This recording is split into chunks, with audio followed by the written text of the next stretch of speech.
사회적으로 내가 나로 있으면 어색해지는 순간들이 있습니다. 그 어색함은 내가 이상해서라기보다 그 자리에 내 모습이 맞지 않는 것처럼 느껴질 때 생겨납니다. 예를 들면 상하 관계가 분명한 자리에서는 내가 나로 있기보다 서비스 마인드의 나로 존재하게 됩니다. 하고 싶은 말을 삼키고 표정을 정리하고 말투를 낮춥니다. 그 순간에 나는 내가 아니라 그 관계가 요구하는 역할에 가까워집니다. 그리고 그 상태로 나답게 말하려고 하면 괜히 어색해집니다. 그 어색함은 불편함이라기보다 여기서는 이러면 안 되는 것 같아 라는 감각에 가깝습니다. 어느 날 요즘 핫하다는 성수동에 가보니 잘생기고 예쁘고 잘 꾸민 사람들이 너무 많았을지도 모릅니다. 그 안에서 괜히 내가 초라해 보이고 조금 부끄러워지고 몸을 더 웅크리게 됩니다.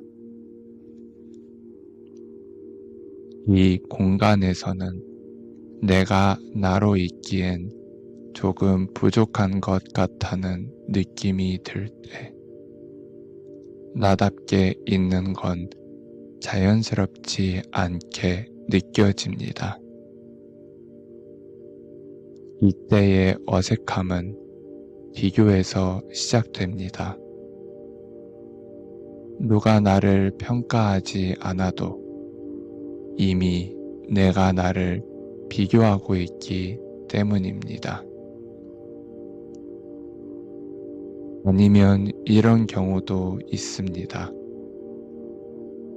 분명 예전엔 친했다고 생각했던 친구를 오랜만에 만났는데 생각보다 대화가 잘 이어지지 않는 날, 그 어색함을 견디기 싫어서 괜히 예전의 나를 연기하거나 조금 다른 가면을 쓰게 됩니다. 그렇게 가면을 쓰고 나면 나답게 있으면 오히려 더 어색해집니다. 그 순간 드는 생각은 이런 것일지도 모릅니다. 내가 변한 건가? 우리가 멀어진 건가?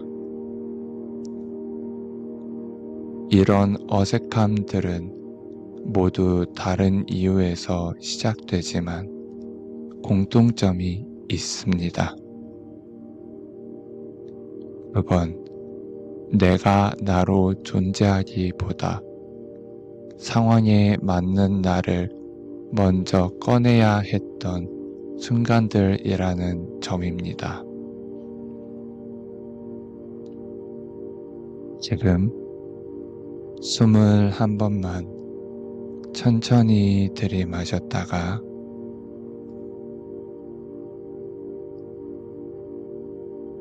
내쉬어 보셔도 됩니다.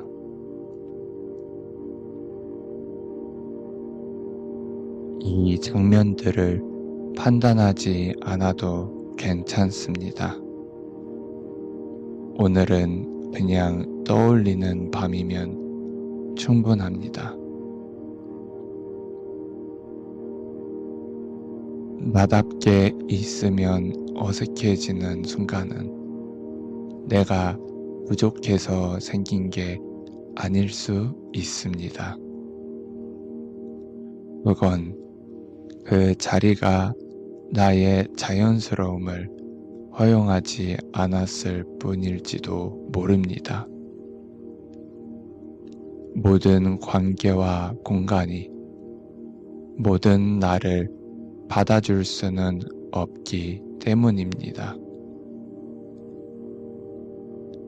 그래서 오늘 밤은 어색해졌던 나를 고쳐야 할 문제로 만들지 않아도 됩니다.